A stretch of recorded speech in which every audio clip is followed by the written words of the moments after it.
Good morning there, friends on Facebook and YouTube. I'm glad you have come to join us.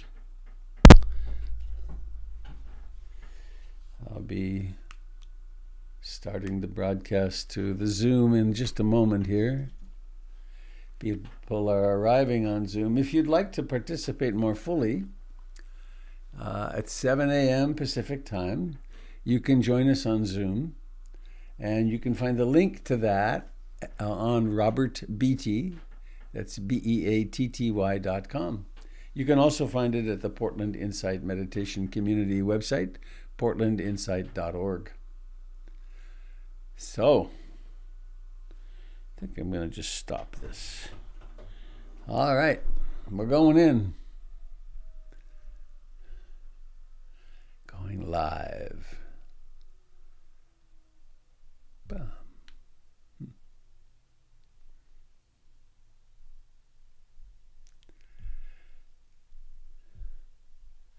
Hello, dear curious friends of the Dharma.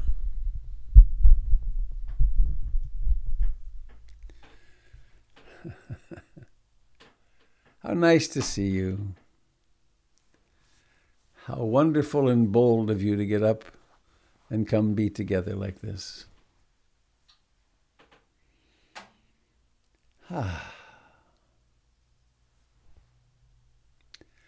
Hello to Jim. Thank you for your presence in my life this morning and for 150 years. I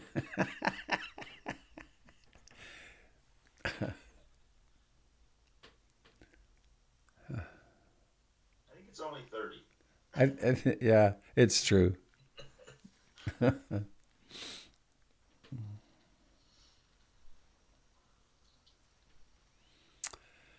Well, I'm Robert Beatty, and I'm coming to you from a little house 10 feet by 12 feet in my backyard it's actually not legally in Beaverton. We are about 100 yards from the Beaverton boundary. We are in actually unincorporated Washington County, whatever that means. Beaverton School District. So, this is a broadcast of the Portland Insight Meditation Community Station Identification. It's 7:02 on Wednesday, the 9th of June, 2021. Wow.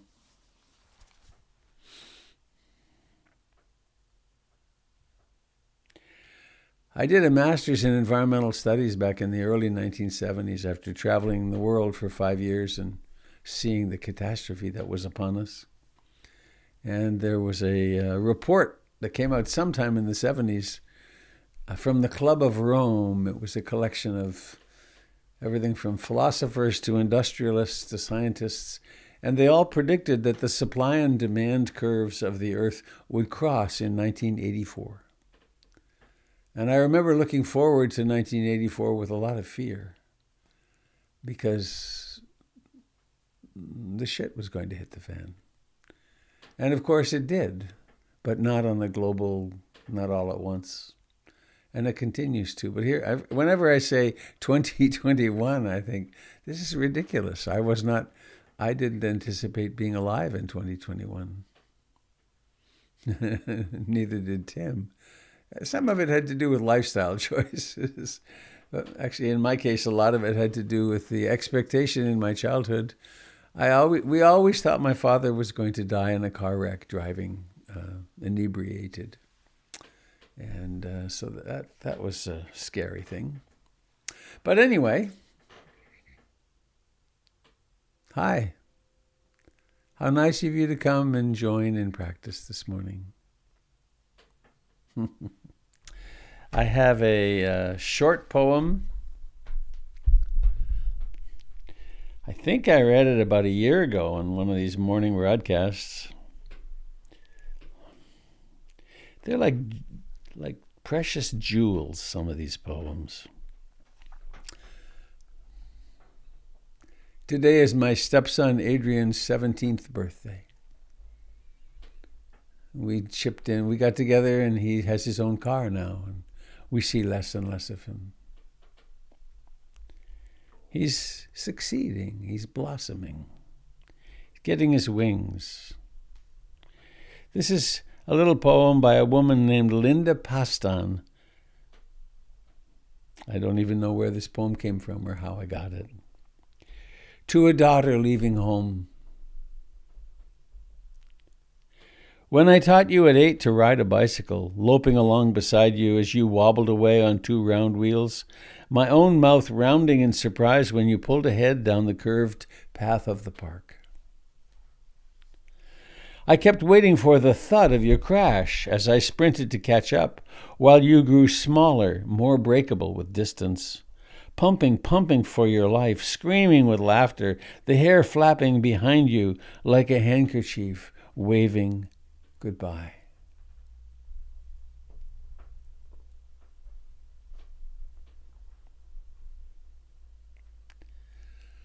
When I taught you at 8 to ride a bicycle, loping along beside you as you wobbled away on 2 round wheels, my own mouth rounding in surprise when you pulled ahead down the curved path of the park.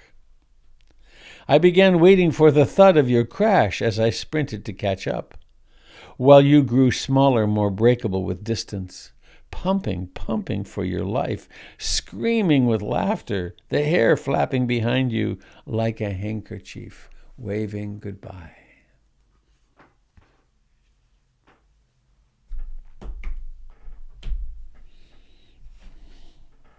Sabe Sankara Anicca, said the Buddha. All conditioned phenomena are impermanent. Everything which has a beginning has an ending. And so we practice.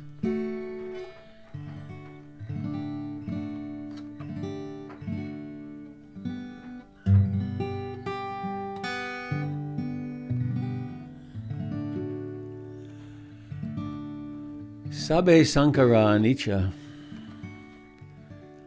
And we can take refuge in the Buddha, the Dharma, and the Sangha.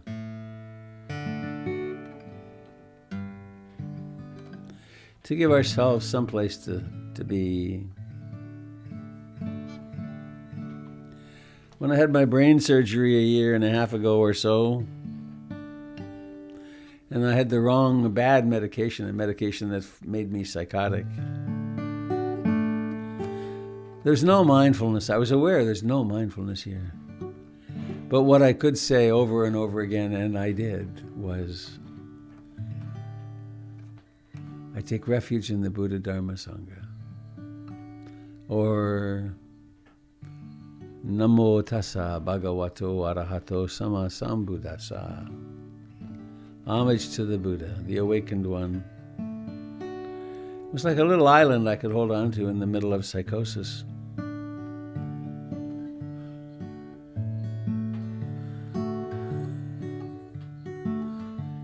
I take refuge in the Buddha, the one who shows me the way in this life.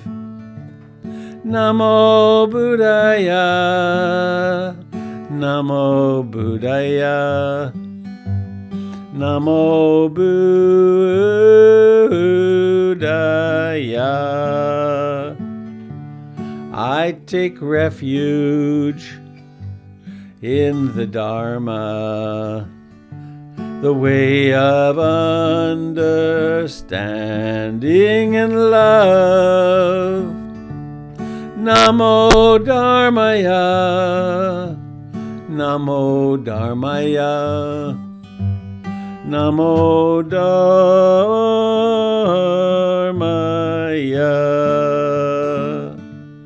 I take refuge in the Sangha, the community of mindful harmony. Namo Sanghaya, Namo Sanghaya, Namo Sanghaya.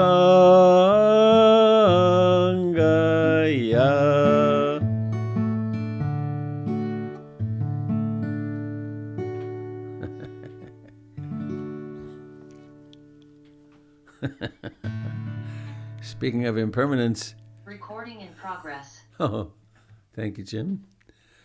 These 3 fingers began with sensations. By the end of that little singing period, they were all numb. Isn't it interesting how things come and go?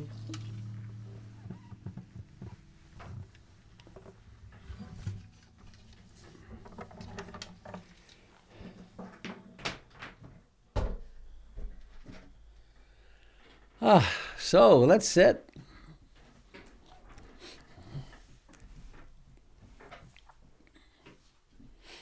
Isn't it great that probably the most important thing we can do in our lives requires no expensive equipment?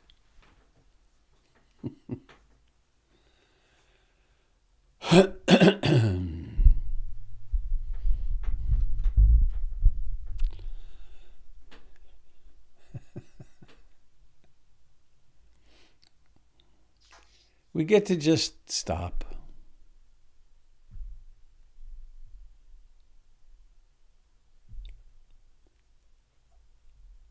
Take our place at the foot of the Bodhi tree, just as Siddhartha did.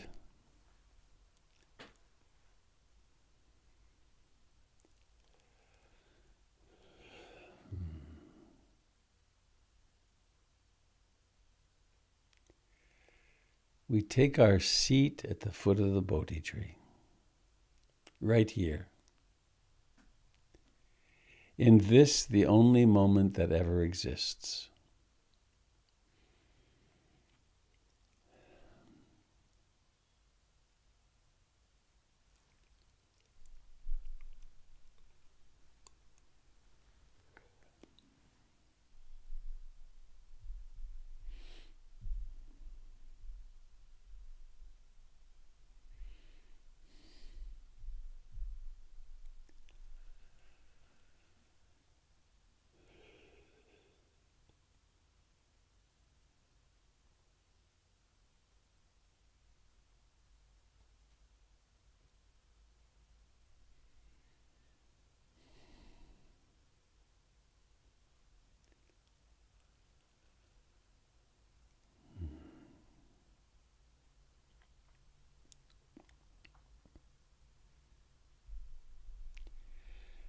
It's a very strange journey we're on.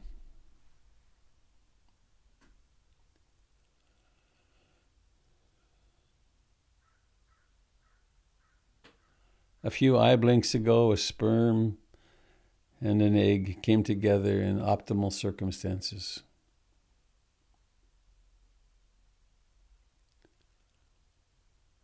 Mostly they don't make it. But in your case, in my case, it all worked fine. Fine enough to get born and go through somebody training. And so we become somebody. And we forget our mysterious origins.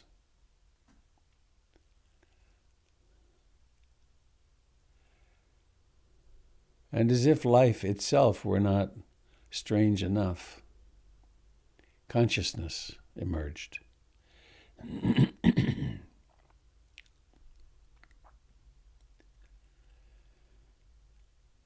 So here sits a body, and it is sentient.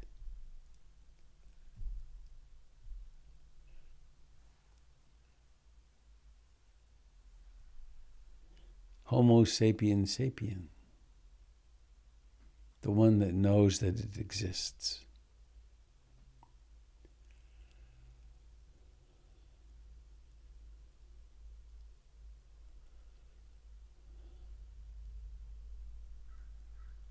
And so we live most of our lives in sort of semi-consciousness, semi-awakeness.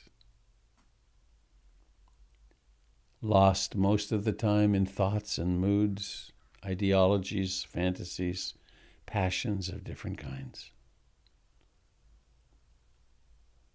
Greed, hatred, and ignorance manifesting in all kinds of different ways. But then someday a momentous something happens. And somehow we become interested in paying attention. To what? Why not to the mystery of breathing?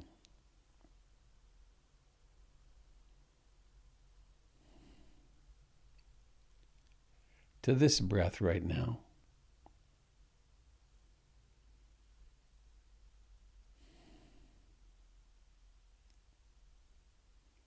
Not a fantasy of the breath, not an image of the breath. We're not breathing in through our hands or feet. Breathing happens through the nose and the mouth. The chest and abdomen expand. And then it exhales.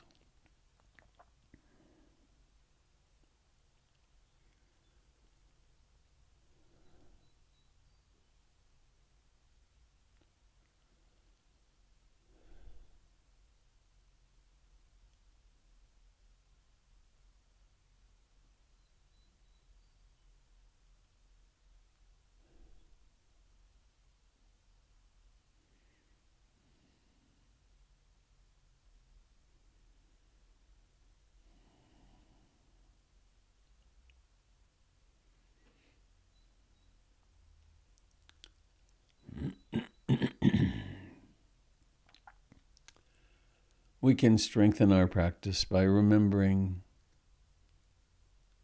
in gratitude our teachers.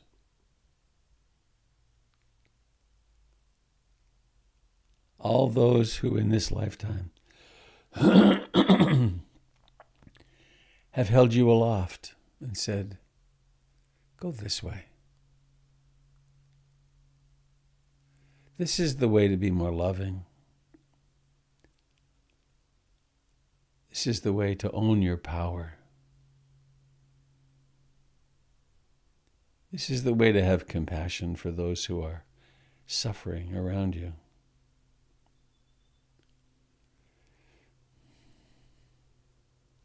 Think of your teachers, or one of them, perhaps.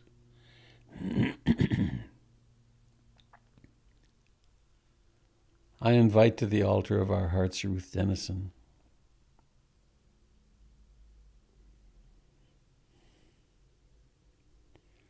A person who transformed thousands of lives,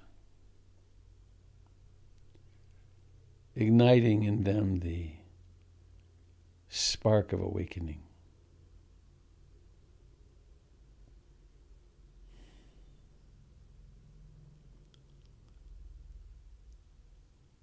And so with this awake spark, let us come home to the body. Notice whatever thoughts arise.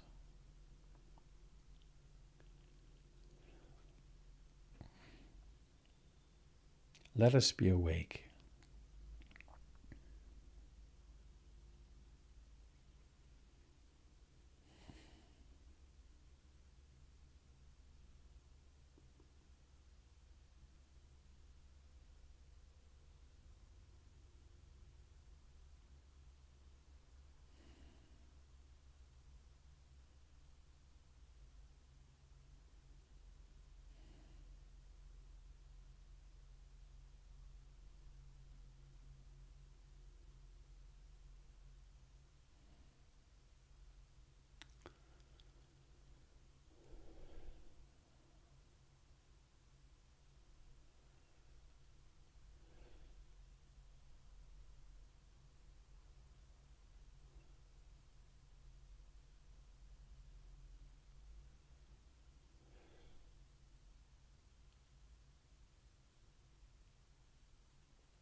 Mindfulness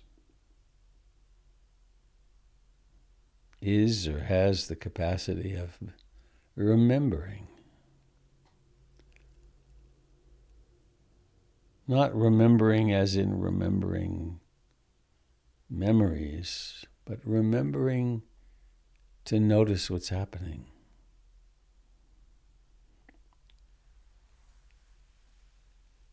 To take an objective willingness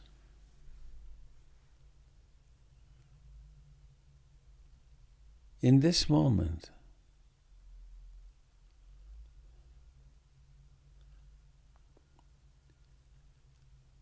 Which of the 5 hindrances are in blossom? Perhaps it's the springtime of restlessness, agitation, worry. Or maybe there's a strong longing or wanting or craving, desiring, lusting after something. Even something as simple as I want to be more concentrated. I want that sweet experience I had yesterday. Or I don't want this, I don't want that.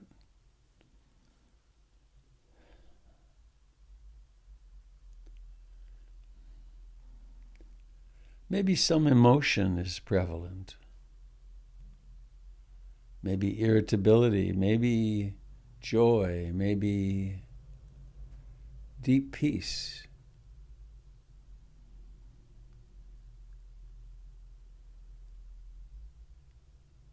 Maybe fear.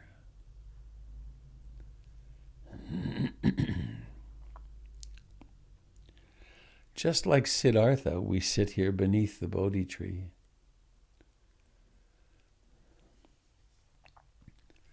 There's no predicting what guests will come.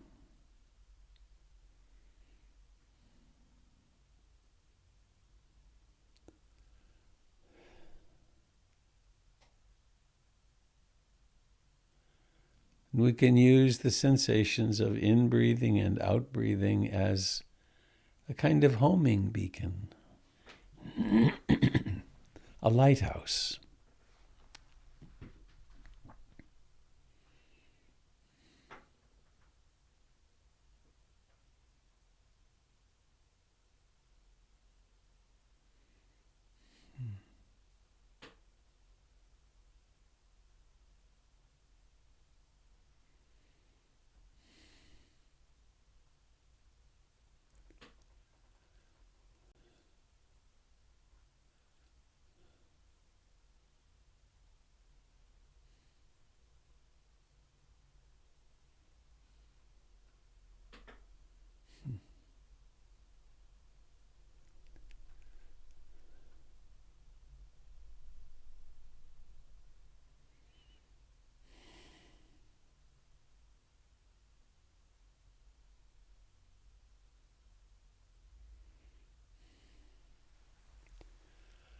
Mindfulness has a profound willingness to receive what exists.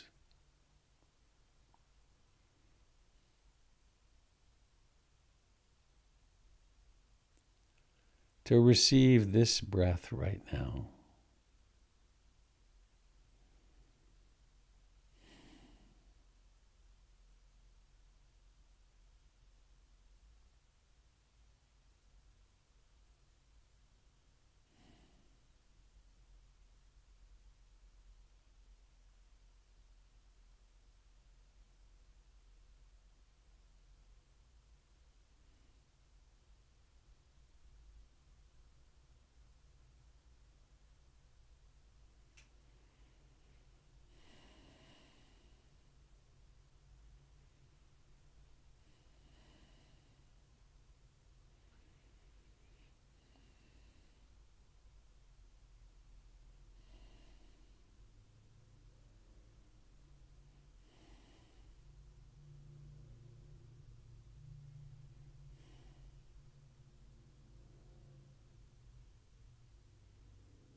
it's possible to make our attentiveness to the body more diffuse in a way. You can be aware of the feet in their aliveness, of the toes, the ankles, the heels, of the shins and calves. Not an image, but the actual life of the knees, of the thighs.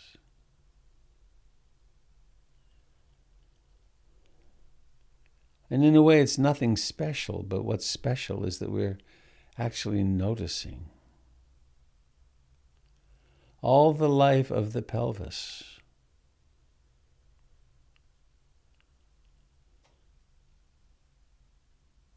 The buttocks pressing down into the cushion or the chair. The sacrum and the back.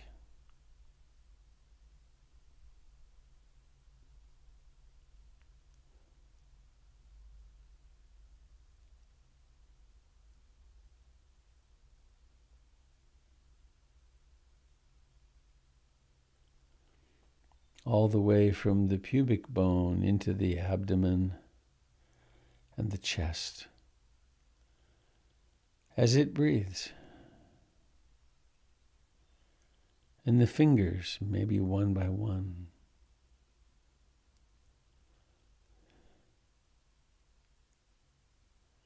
The palm side of the hand and the back side. The wrist and the forearms. The elbows and upper arms and shoulders and armpits.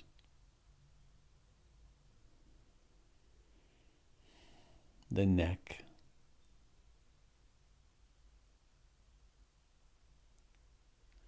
The jaw and the cheeks.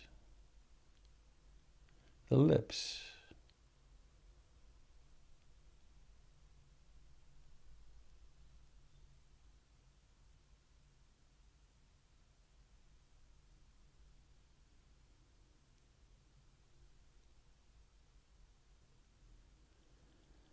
The nose, the cheeks, the eyes, the forehead, the scalp.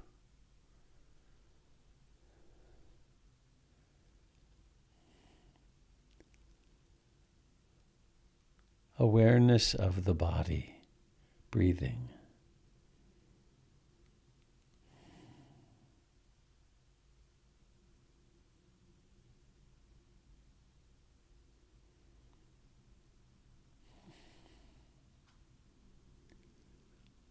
And this awareness of body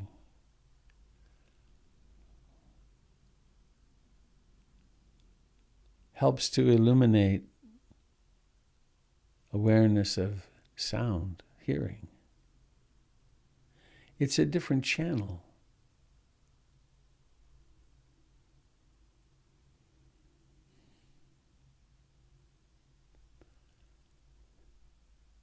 And if the eyes were open, there would be seeing. With them closed, there's the lack of seeing, or the non-seeing. Except you can imagine seeing something. Inner seeing.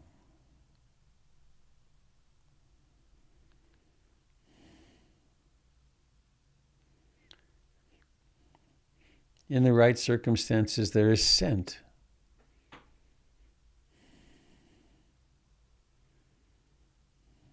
Taste.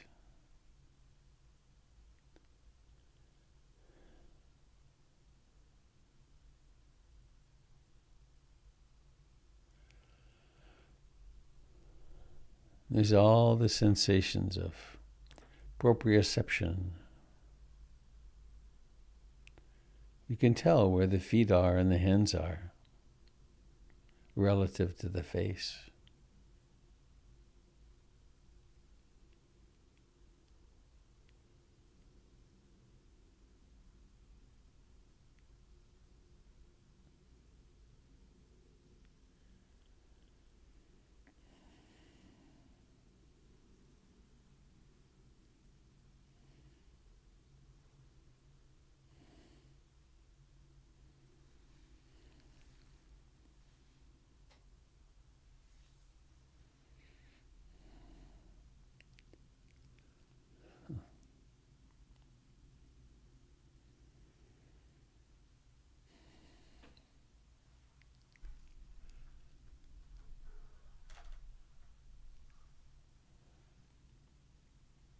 And so we rest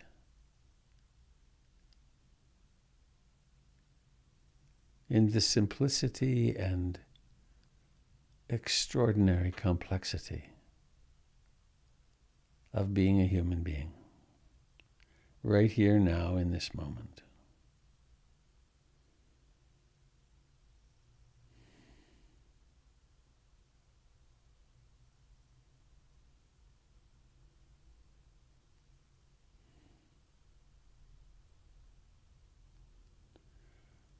One breath at a time. One moment at a time.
let us remind ourselves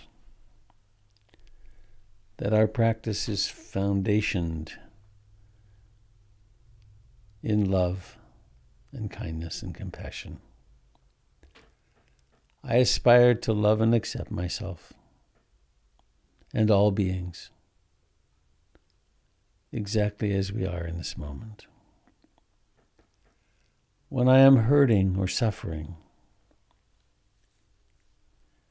I aspire to hold myself in sweet compassion. When I see other beings acting in ways which are unskillful, rooted in greed, hatred, and ignorance, I aspire to, when I can, do my best to help them stop, and also to hold them in sweet, loving compassion. As we each and all make our way through a human lifetime.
Thank you for coming to practice together this morning.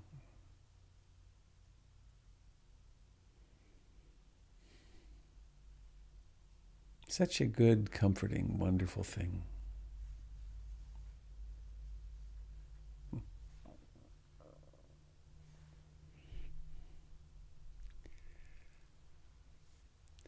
I guess my only announcement that I want to make is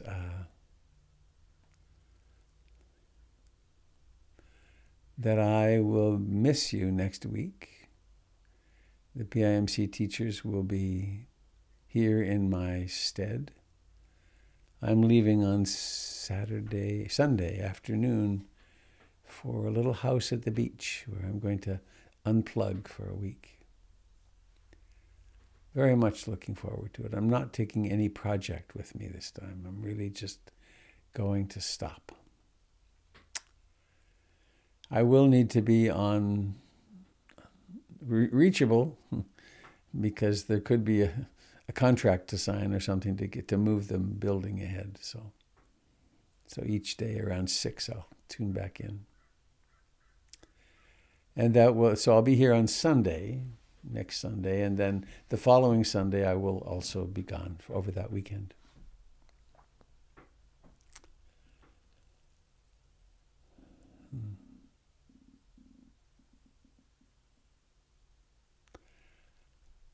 So, have you anything you'd like to share? Any discoveries? Has mindfulness appeared in any strange places? It's like, damn, I've always been able to get away with this, and now I know when I'm doing it.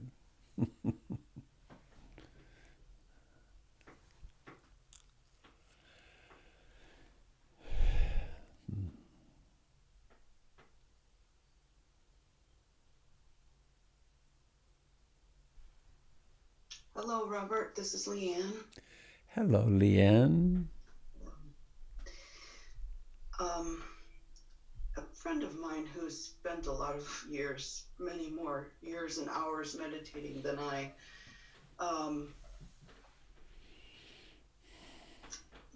talk with him, we talk about all things meditation that we're doing. And he's been making this distinction about the progressive path versus the direct path. And at first I was just kind of annoyed with it. And it didn't seem like an important distinction. But it's really stayed with me. It just keeps coming back to me. About I've sort of based my practice in the ordinary and just showing up. And I would say progressive in the idea that, somehow by doing this simple, non-complicated, just bringing my attention to my body, mostly the sensations of breathing. But then I start thinking, am I selling myself short? Like, the infinite is possible.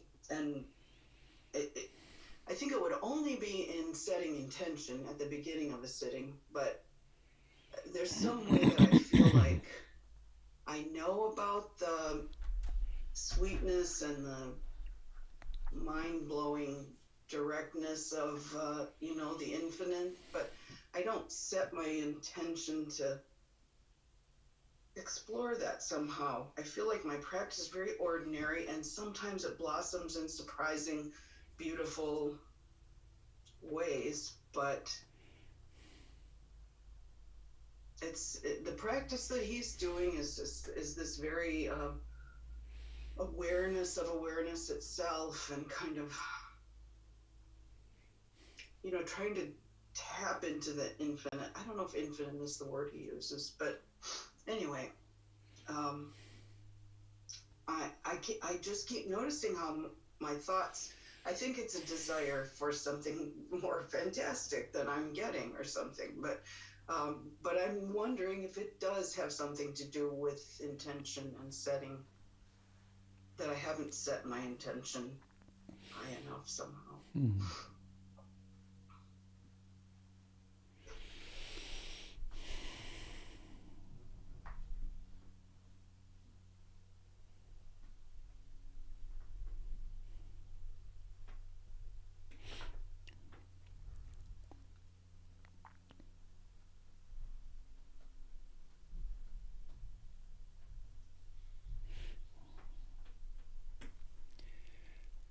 As it makes sense to me,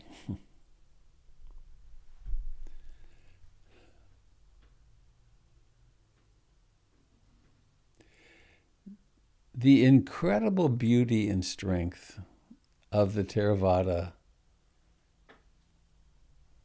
mindfulness practices, the Satipatthana Sutra.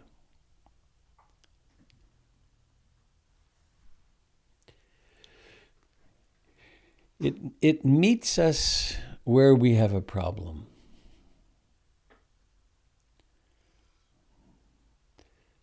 I've not studied the sutras enough to know this myself, but I've been taught this, that people would come to the Buddha with all kinds of wild, crazy questions.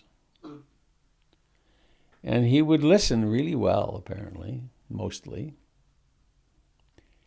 And then he would say, "Are you suffering?" And then he would talk to them about the Four Noble Truths and the Eightfold Path and meet them where they were, and then say, well, if you're suffering, why not investigate how you're suffering? Why not learn to perceive, to bear dukkha like a wagon bears a load, or to observe the craving, to notice how the suffering is happening, to notice how it's in your own mind, it's created in the mind, and to notice those moments when there's sweet relief. So there's the paradigm then of the Four Noble Truths, Four Ennobling Truths. And there's a recognition that when you sit down to meditate, there's the five hindrances, and we are then cultivating the seven enlightenment factors and all that whole incredible model, which I am so deeply grateful for and appreciative of. It also says in the Satipatthana Sutra, at the end, not so much emphasized usually, but that if you practice this for, for an hour, you're guaranteed awakening. If you practice it for 7 hours, you're guaranteed awakening. No, and if it isn't that, it'll be 7 days. No, if it isn't that, it'll be 7 weeks or 7 months. But don't worry, basically, that this is the direct path to awakening. And then there's this short little bit about when you reach the far side of the river of suffering, put down the raft. Don't keep working. Don't keep working at it. So that's the progressive model, which is a lot of what I teach, meets us where we are, which is that we have a problem. We have a human mind, and we behave poorly because of it, and we create more suffering for ourselves and others. Coming from the opposite direction completely are the non-dual teachings. And they basically say, you're already awake, believe nothing to the contrary. And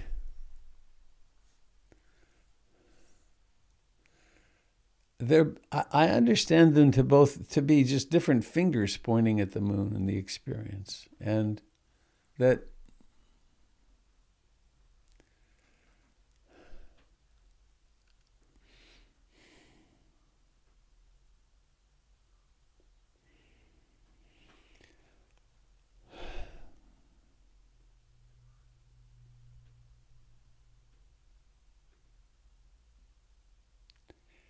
if the aspiration is, I intend to sit here and be in the present moment, it's the same aspiration, no matter what we call it. And the way, and this is perhaps coming from, this is coming from someone who has spent 50 years on the gradual path, so to speak. At some point, there's enough luminosity in the mind, and there's enough clarity in heart, and there's enough stability that it isn't so useful to keep coming back to the breath all the time. Because it's not so needed, because the mind is resting in the present more. And then there are some questions we can ask. And they're questions like, is anything here permanent?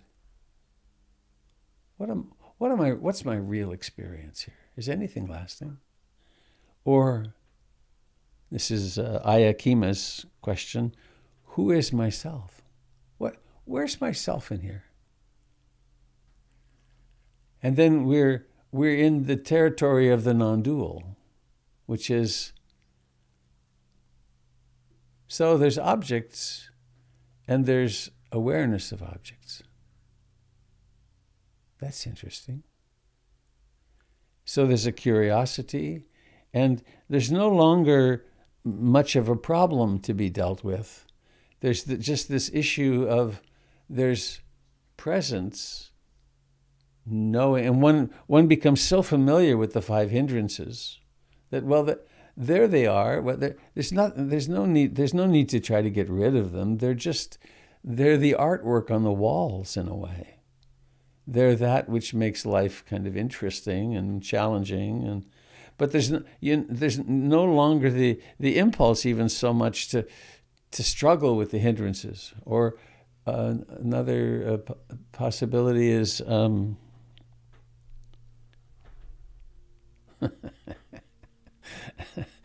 who cares if the mind wanders? It just wanders and then it wakes up. It wanders and then it wakes up. And so there's a difference in emphasis, which has to do with more just resting in presence. And fundamentally, I think the aspiration is, I really want to wake up. I want. At first, I'm drowning under these. I get lost in these hindrances and so on, and then after a while, that really stops happening. And again, here, this is my bias. Well,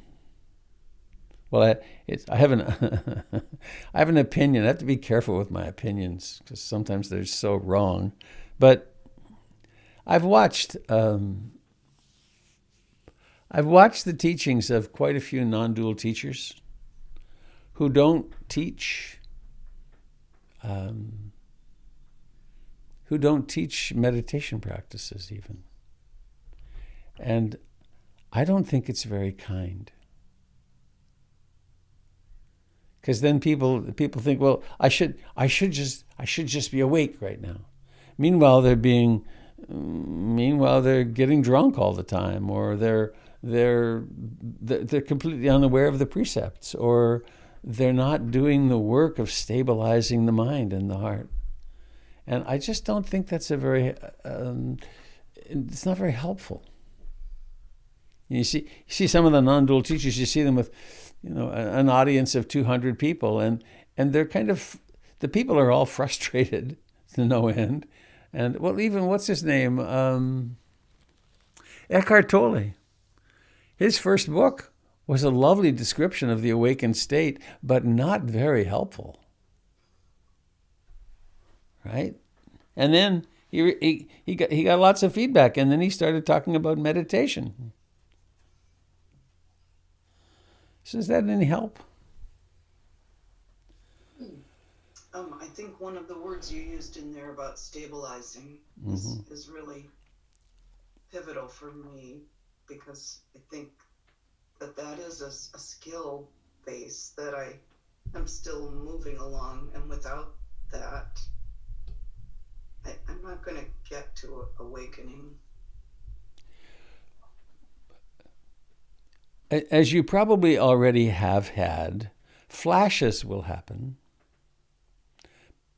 And then that's really wonderful. And they do something transformative. Once the mountaintop has revealed itself, then the valleys are never quite the same again. But where's the mountaintop? But there's a saying attributed to Chogyam Trungpa that, and I believe this is true.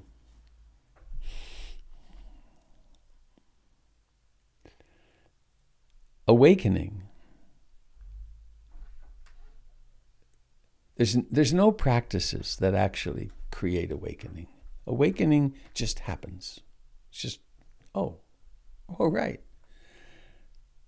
However, practices can make us accident prone. So awakening's an accident, and practices can make us accident prone. That was his notion. And that really makes sense to me, that we can stabilize our lives, we can simplify our lives, we can develop a mind which is much more conscious, much more present.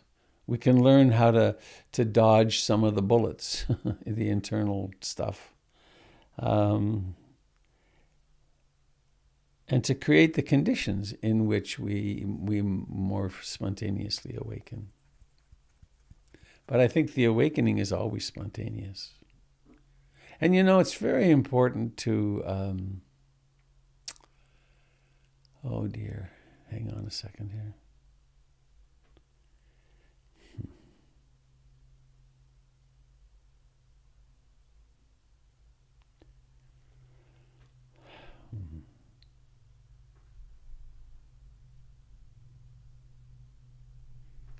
I just had a moment of inner, who are you to be talking about this, Robert Beatty? Look at your life. But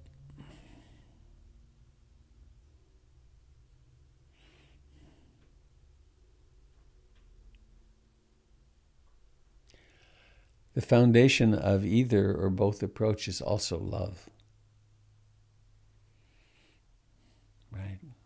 Loving ourselves despite the fact that we have these hindrances, or not despite, but including.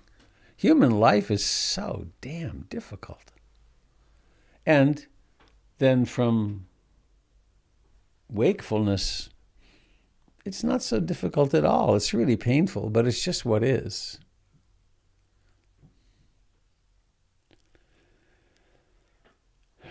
Hope that's a help.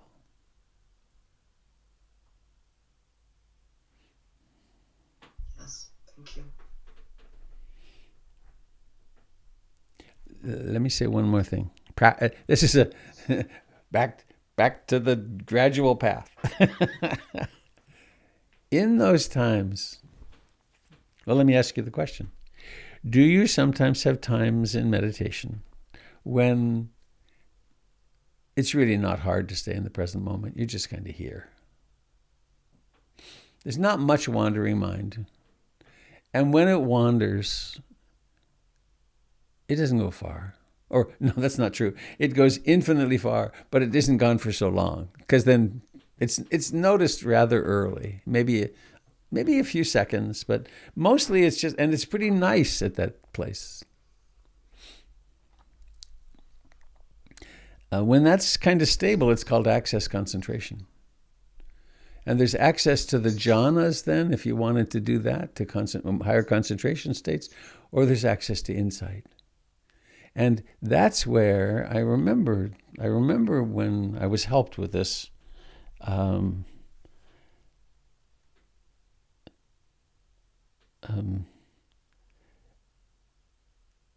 At that point, just don't use a primary object at all. Go shift into what they call choiceless awareness.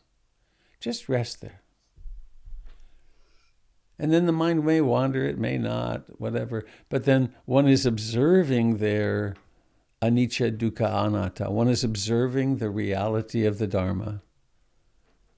Notice how everything just comes into being and disappears, comes into being and disappears. It's happening and there's nothing you need to comment on, it's just what's happening. And then there's that sense of the dukkha, which is, and it becomes so clear that all these experiences that happen, some of them pleasant, some of them unpleasant, some of them greatly pleasant, some of them greatly unpleasant, none of them are satisfying. None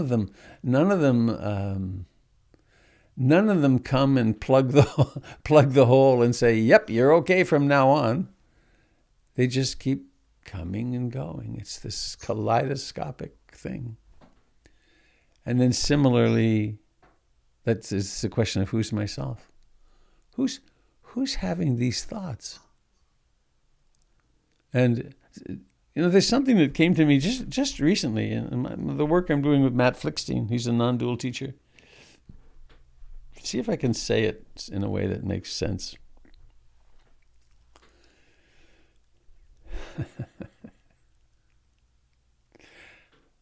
There's a part of me that keeps looking. When do I have my experience of not self?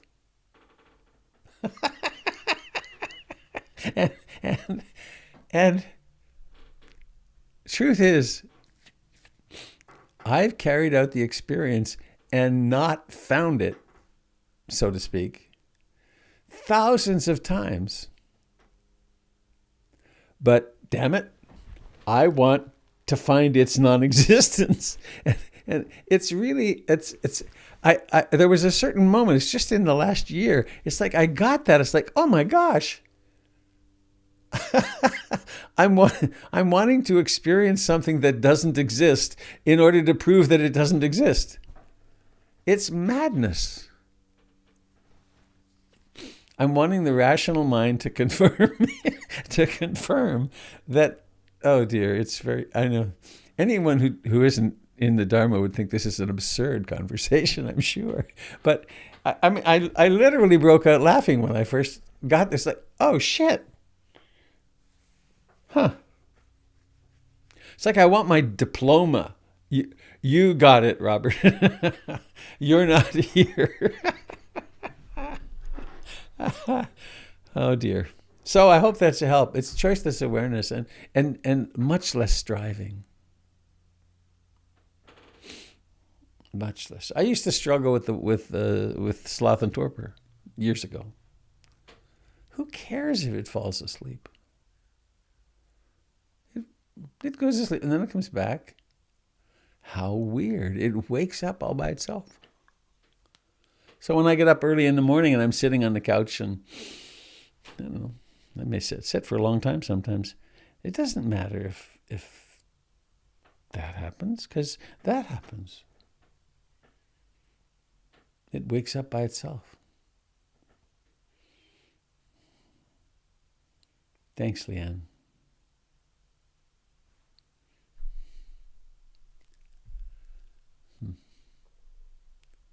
Kind of excited for you. I think it could make your practice a lot more pleasing, a lot more satisfying, to not have to be working so hard.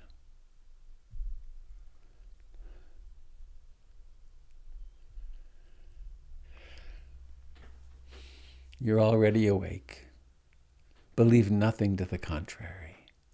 That's such a great saying. Well, what if I'm not right? What if it's not true? What if believe nothing to the contrary? Doubt. Doubt, right? But then, it's doubt. Hello, doubt. Ta-ta. Good morning, Robert. I hear a voice. It's Sky. Hello, Sky. Where are you guys? You're in a different place. We're on the coast in our trailer. Oh, cool. Our mobile cabin. Wow. How cool is that? It's been fun when it's not raining. Huh? It's been fun when it has to. Yeah. But anyway, I wanted to share with you and Asanga a thought that had come to me. That we live our lives on the edges of our senses, our emotions, our bodies working. And here at the ocean, I see this more profoundly. The waves rolling in and out are like the mind, pushing the flotsam of our thoughts in upon the shifting sands of our reality. The mind, seen from the perspective of above, seems to be endlessly moving back and forth. It erodes the egoic structure of our inner coastline, the edge of which moves against barriers, builds up against jetties, or sweeps the shoreline even farther away from the reality of our structured landscapes. The edge of life is where all the action is. We breathe, we exist, we learn, we forget, we remember, we suffer. We are at peace as we exist in the moment. Sadhu, sadhu, sadhu. The ocean brings it out in me. Where are you at the beach? South Beach, south of Newport. Oh, yeah, I know that beach. Nice. Yeah. Lovely. It's always fun to be here and with two small dogs in the same space. A little crowded. Come on, Big A. Have a lovely time on the coast yourself. And miss seeing you next week. Yeah, I'll be at the little cabin I borrow from a friend. She's so gracious to let me go there. Is about 400 feet up the hill above Cannon Beach. It's nice. It's a strenuous walk up and down. Yeah. I go down each day. I go down to Crescent Beach, which is the beach just north of Cannon Beach. Mindful walking down the trail. It's wonderful.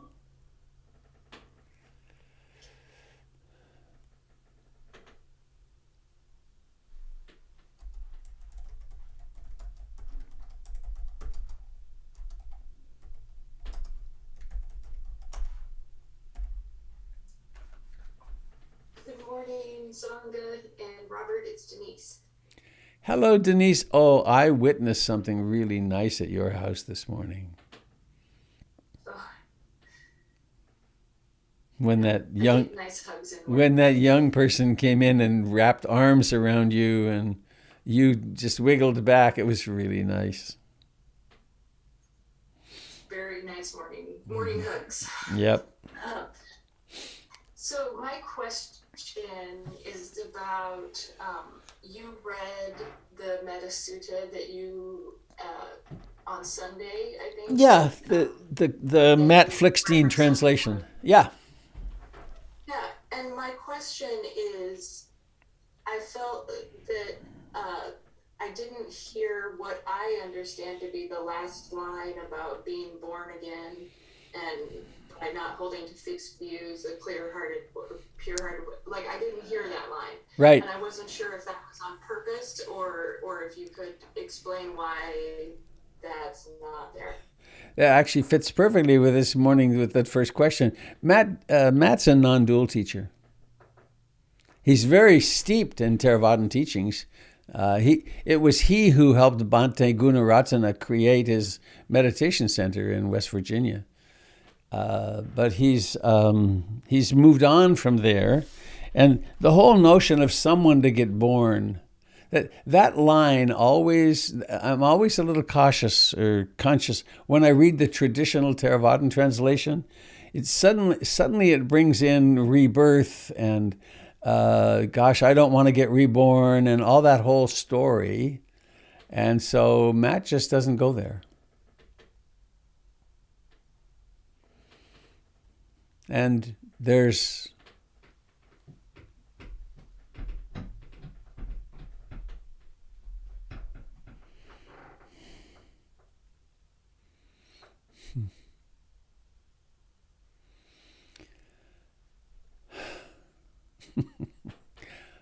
I have no idea whether we get reborn.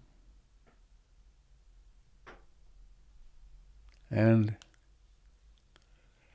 sometimes I think I should. If I just meditated skillfully enough, I would know.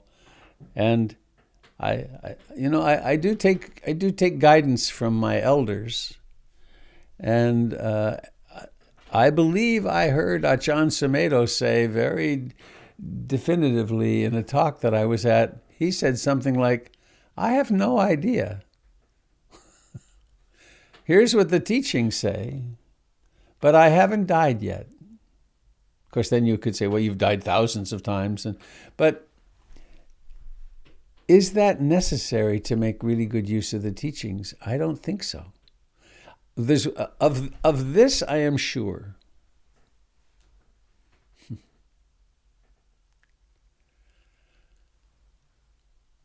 This moment now conditions this moment now. And so I can have an effect on my future by what I do in this moment.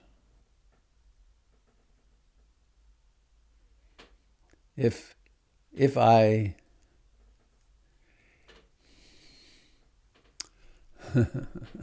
it's something I say this at the end of retreats sometimes. If you really want to test this out, when you go home, maybe you're going home to a partner or to a friend or someone, but there's those things you haven't said to them because you've been holding back. Just don't filter anymore. Just let them have it. Just give them the full salvo of your criticisms of them and so on, and see if in fact it affects your relationship. We can do so much harm, right? Or the other experiment is when you go home, at least for a little bit, try to listen more carefully than you've ever listened before. Interview this person like you're a reporter from another planet who's meeting a human for the first time. And another way to say it is, be as loving as you possibly can and see if it affects your future birth, like tomorrow. And I think the law of karma then is testable. It's utterly testable. And does it? And so at the moment of death, the notion is at the moment of death, there's a reaching out to a new birth on the basis of one's karmic background. And in order to prepare for that, wouldn't the task be to to deal with whatever I deal with today as well as I can, and be as loving as I can and generous as I can, and follow the precepts to the best of my ability. And so we kind of cover both bases by planning on making tomorrow happier. We guarantee ourselves a good rebirth if rebirth is what's happening as well. It doesn't change the behavior. And I mean, it's also, I've had experiences in meditation and dreams which sure look like rebirth notions. But do I know that? I don't know. Is that making sense?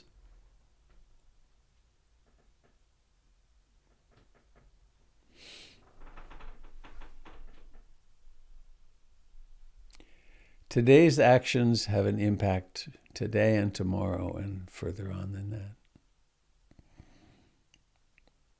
Reminds me of a story. I was present for this. One of the great teachers, the Mahasi Sayadaw, who founded about 120 meditation centers in Burma, and who wrote more books than that. He founded the Tatanayekta Meditation Center in Rangoon, which right now, well, I don't know about right now. That's interesting. Because Burma is in such a mess. But anyway, traditionally, for a long time, there's been 3,000 people, men and women, practicing intensively in the heart of Rangoon. And it's like a college campus. And you can go there, any of us could go there, and you practice for free. They take care of you for as long as you want. But I was going to say something. Oh yeah, he came to America once, and he visited Ruth. He had a tea or lunch maybe at Ruth Dennison's place in the desert. I was very early in my relationship with her, and anyway, it was funny. It was a who's who of all the meditation teachers in the United States, and he gave 10 Dharma talks. Every single one about the precepts. He'd heard what was happening in America. That Americans really want altered states. But without the foundation in the precepts, altered states don't help much. And they can distract. But someone asked him the question, what should we do to help people when they're dying? And he was a very balanced person. He was very calm. And it was, this is just my perception, it seemed to me like he got a little agitated and said, leave them alone. Don't think that what you do at the moment of their death is going to overcome the karma of a lifetime. And actually, I had the opportunity when Ruth was dying. I was responsible. I was in charge, and I took that responsibility very seriously.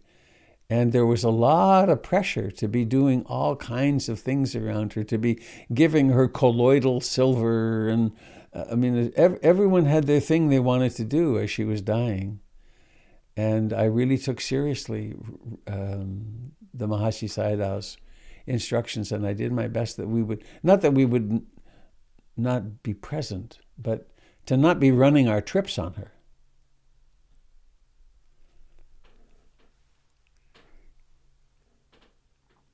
I'm desperate that she's dying, and I must massage her in order to feel safe, for instance.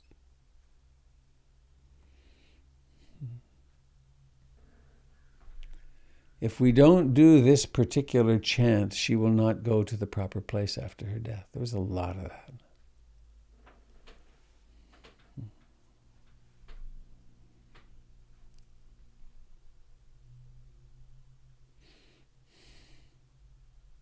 Hope that was relevant.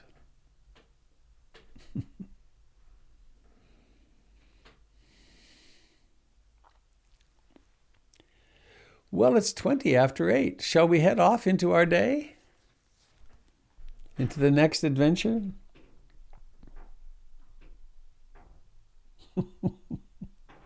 I love the schizoid thoughts that come into this mind.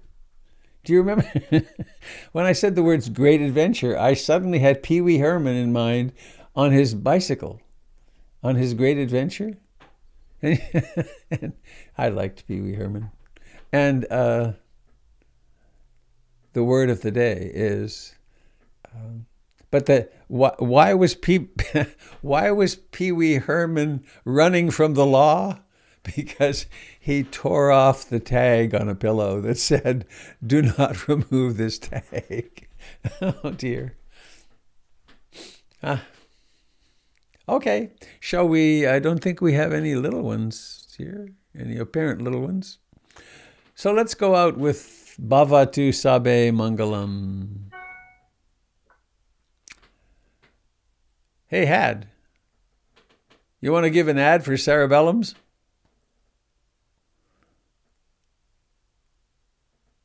Sure, we're open Friday, Saturday, and Sunday, and we are a good news story. We are teaching fellow survivors of brain injury to learn job skills and have joyful lives making organic cupcakes.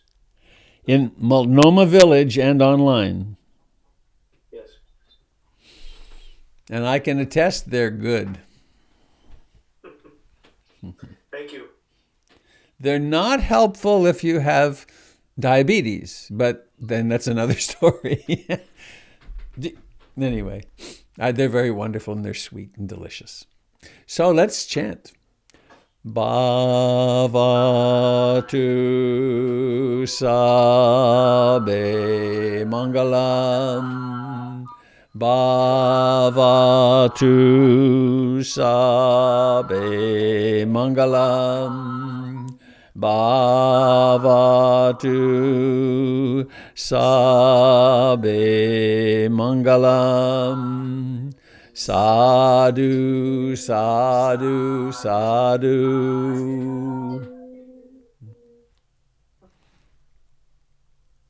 Goodbye, dear friends. Have a lovely day. With whatever, may we be awake and compassionate with whatever and whoever comes down the pipe today. Thank you. Bye, Sangha. Bye-bye. Bye, Sangha. Bye, Francine. Everyone. Bye, Terry. Bye, Had. Bye, Had. Bake Bye, well. Pamela. Bye, Denise. Preparing for the leap to hyperspace. Ready?